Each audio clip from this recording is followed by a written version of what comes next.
I never thought betrayal would wear a smile. When I married Jason Bennett, I didn't just gain a husband, I inherited his entire family. Sunday barbecues, lake trips, Christmas mornings that began before sunrise. It was noisy, crowded, loving, and then there was Lauren, Jason's younger sister. She called me sis the day we met, wrapped her arms around me like she'd known me forever. She'd been Jason's best friend since childhood, the one person he trusted without question. At first, I loved her for that. She included me in everything: shopping trips, spa days, brunch with her friends. She laughed at my jokes, complimented my outfits, even stood by my side on our wedding day as a bridesmaid in blue silk, beaming like a proud sibling. But there was always something too much, too close. The way she'd touch Jason's arm just a little too long. The way she'd roll her eyes when I made decisions he agreed with. It was subtle, nothing I could call out without sounding paranoid. Jason always brushed it off. She's just protective, Claire. You know how she is. Yeah. I knew, but I didn't know what she was doing. The first crack appeared one night after dinner with Jason's parents. We were driving home when Jason suddenly snapped, "Why do you always talk down to my sister?" I blinked. "What are you talking about?" He slammed his hands on the steering wheel. "You cut her off. You always do that when she's talking." I racked my brain. Had I done that? I didn't think so. I'd laughed at her story about her coworker, nodded along, even asked questions. But Jason wouldn't hear it. "She says it makes her feel invisible around you." That was the moment something shifted. I started noticing little things. Jason checking his phone more often, whispering in the hallway after taking calls from work. And Lauren?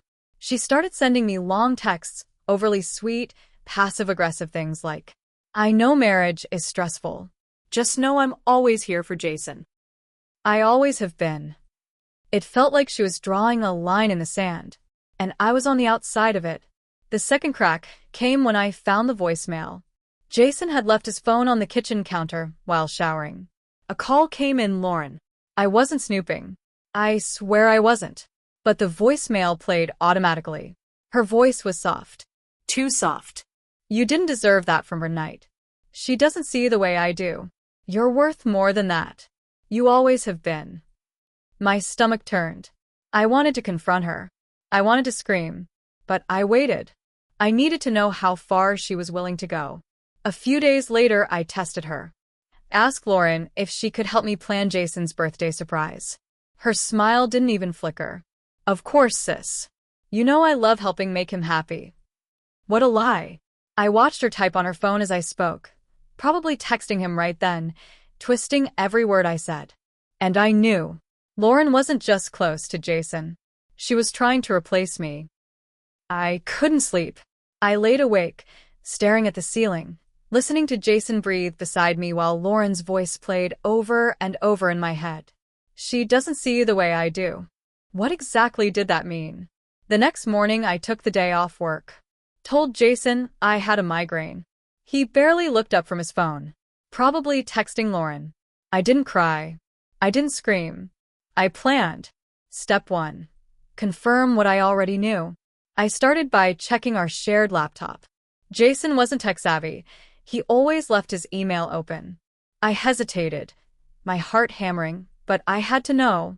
What I found wasn't a smoking gun. It was worse.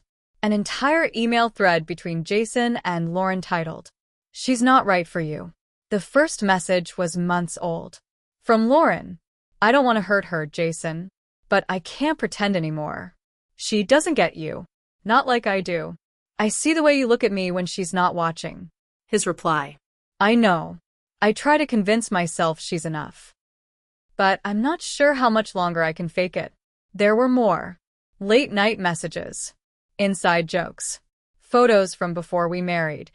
Ones I'd never seen, where they looked like a couple, not siblings. My hands shook as I closed the laptop. I didn't want to believe it. But now I had proof. Step 2. Confrontation. Not with Jason. Not yet. With her. I texted Lauren that afternoon. "Want to grab coffee? Just us." She replied in less than 30 seconds. Absolutely red heart been meaning to catch up.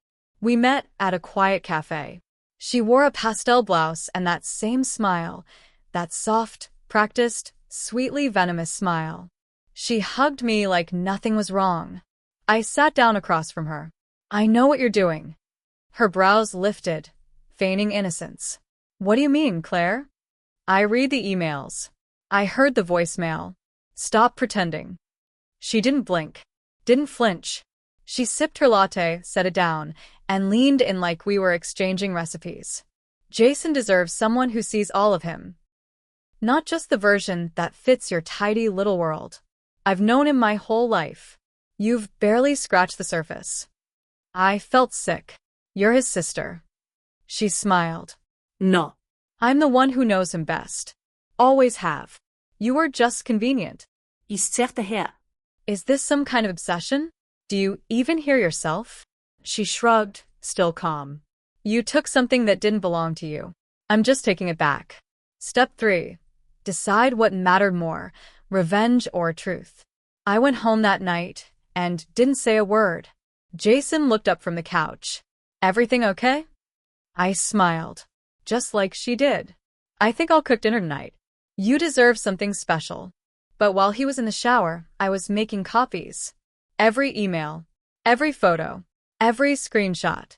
I wasn't going to confront him with accusations. I was going to bury him in facts. And as I stared at the evidence, my hand resting on my stomach, I whispered to the tiny secret I hadn't told anyone yet, not even Jason. I don't know if your father will still be around, but I'll make sure you never grow up in a house full of lies. The moment I knew I was truly alone came the next day. I arrived early at Jason's parents' house for a family lunch, one Lauren had organized. She greeted me at the door with her usual glow, dressed in floral and humming like some domestic saint. Glad you could make it, Claire, she said. Jason's running late. But you're here, and that's what matters. I didn't say a word, just nodded and stepped inside. The whole family was already seated. His mother, his father, cousins, aunts. I greeted them politely, but I could feel it. The shift. The glances. The distance. Lauren had already poisoned the well. Jason arrived 15 minutes later, arms open wide, and gave me a kiss on the cheek like we hadn't been sleeping in opposite directions all week. I was just telling them about your promotion, he said. I didn't have a promotion, but I smiled anyway. I played the part. I wanted them to believe, because the truth was about to burn the whole house down. That night, I set the folder on the table. Jason stared at it. What's this? He asked. Your words, I replied. And hers. He opened the folder, and I watched his face fall. His defenses cracked slowly, then collapsed altogether. Eyes widening, lips parting, breath catching in his throat. You went through my email? I'm pregnant, Jason. You think I don't deserve to know who I'm raising a child with? He froze. You're pregnant. I nodded. I was going to tell you when it felt safe. But Lauren made sure I never had that moment. He looked at me raw. Claire, it's not what it looks like. She's confused. I never acted on anything. We were just talking. Oh, so emotional cheating doesn't count. She's my sister. Then why did you tell her you wished you were with her instead of me? Silence. That was it. The confession. Or maybe the absence of one. He left that night. Didn't pack a bag. Didn't say goodbye. Just vanished. I didn't cry. I poured myself a glass of water and sat in silence, staring at the empty chair across the room. Lauren had destroyed my marriage, and I had let her. By ignoring the signs. By giving the benefit of the doubt. By letting family get too close. But I wasn't done yet. 2 weeks passed before I saw either of them again. It was at Jason's parents' anniversary party. I wasn't going to go, but then I realized something. I wasn't the one who needed to hide. I wore a black dress. Simple. Sleek. Powerful.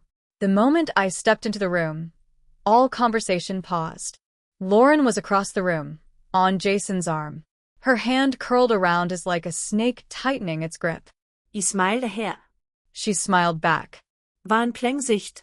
She walked over, wine glass in hand. You look great. Glowing.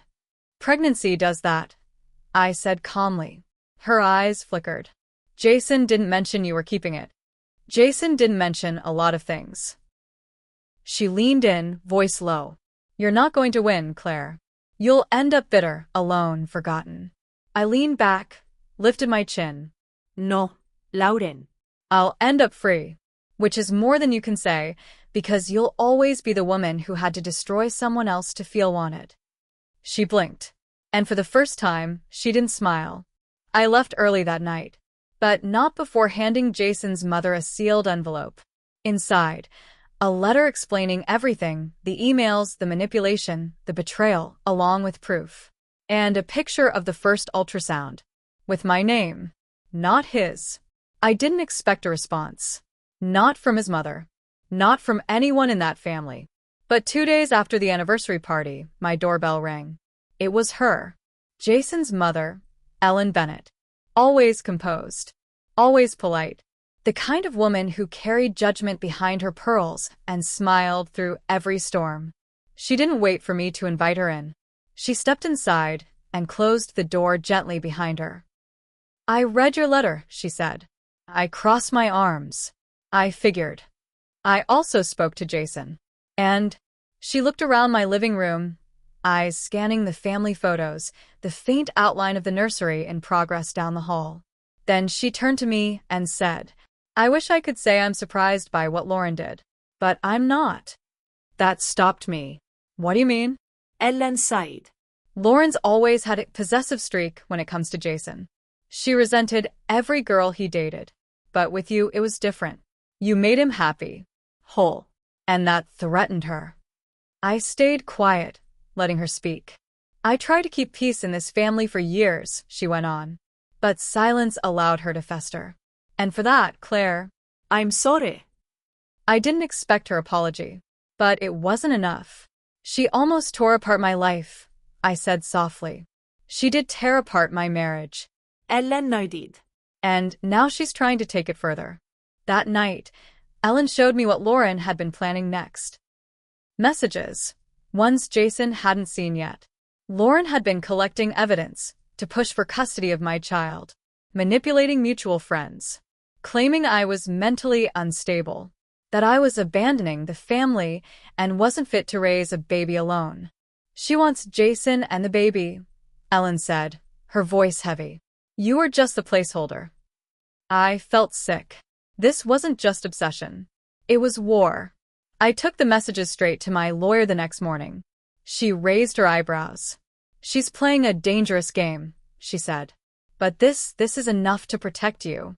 You could file a restraining order if she comes near the child after birth. Do it, I said. Days passed. Then a week. Jason finally reached out. Can we talk? I agreed, under one condition. We met at a quiet cafe. Neutral ground. I came alone, though I didn't want to. My lawyer had advised me to bring someone. But I needed to look Jason in the eyes without a buffer. He looked tired. Like someone who'd been living a lie and had started to realize it was consuming him. I miss you, he said. I stared. No, Jason. You miss the life we built. You miss the version of yourself you got to be when I was around. But if you missed me, you would have fought for me before you let her turn you into a coward. He dropped his gaze. She told me things. I didn't know what to believe. And instead of asking me, you believed her? He didn't answer. I stood. You still don't get it. Lauren didn't just lie. She tried to erase me. And you let her. That's not something I can forget. I turned to leave, then paused. I'm having this baby with or without you. But don't you dare let her come near him. Because I swear, Jason, if she does, I will burn whatever's left of your family tree to the ground. He didn't stop me. A few nights later, I got another message. This time, from a blocked number. You're making a mistake. Jason will come to his senses. And when he does, you'll be nothing. I stared at the screen. I didn't reply. I simply saved the message, forwarded it to my lawyer, and went back to painting the nursery. Because I wasn't scared anymore. Let them come. Let them try. They built their war on secrets and whispers. But I had truth. And I had a child to protect. The day I gave birth, it rained. Heavy, cold, relentless, like the sky itself wanted to wash everything clean. My son arrived at 3:14 a.m. with a fierce cry and a full head of dark hair.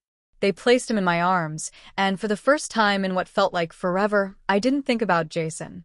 Or Lauren. Or everything they tried to take from me. I thought about him. His heartbeat. His warmth. His future.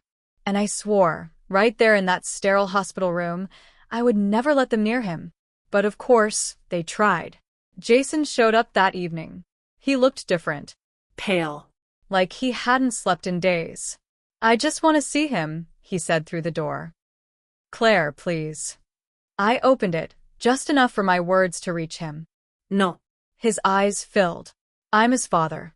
And what have you done to earn that title?" He flinched. "I let Lauren in because I loved you," I continued. "I gave her the benefit of the doubt. I trusted your silence. And look where that got me. I didn't know what she was doing. Not all of it. You didn't want to know." He lowered his head. I want a chance." "You had one." And then I closed the door. Lauren tried too. But she didn't come herself. She sent a letter. Handwritten. Delicate cursive on rose-scented stationery, like some twisted parody of femininity. "Claire, I forgive you for the things you've said. I know this baby's our rival, must be confusing for you. If you ever need help, I'm always here. Family is forever." She signed it with a heart. I didn't reply. I had it framed. Hung it on the wall beside the nursery door, as a reminder of what not to let in. Weeks passed. I filed for divorce. Clean, swift, with every document laced with the evidence we'd gathered. My lawyer made sure Lauren's involvement was highlighted: manipulation, interference, emotional distress. All of it. Jason didn't contest it. He didn't have the strength. Or maybe the shame finally caught up with him. But something changed after the birth. People started talking. Friends who once looked at me with judgment now looked with quiet respect. Jason's cousins messaged apologies. Even his mother, Ellen, came bi-weekly, not to see the baby, but to sit beside me in silence and fold laundry. "I didn't protect you when I should have," she said once, holding a pair of tiny socks. "But I see you now, Claire. And I hope one day he will too." One afternoon, while walking my son in the park, I passed a couple sitting on a bench. The woman looked familiar. Lauren. She was alone. Jason was nowhere in sight. Her phone was in her lap. She wasn't texting, wasn't smiling, just staring at the stroller as we passed. Eyes glassy, jaw tight. She didn't speak. Neither did I. But for the first time, she looked like the outsider. My son turns 1 today. He's strong-willed, laughs often, has Jason's chin, unfortunately, but my eyes. He knows who his mother is.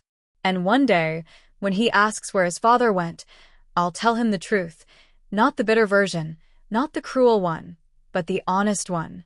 He forgot what real love looked like, and by the time he remembered, we had already moved on.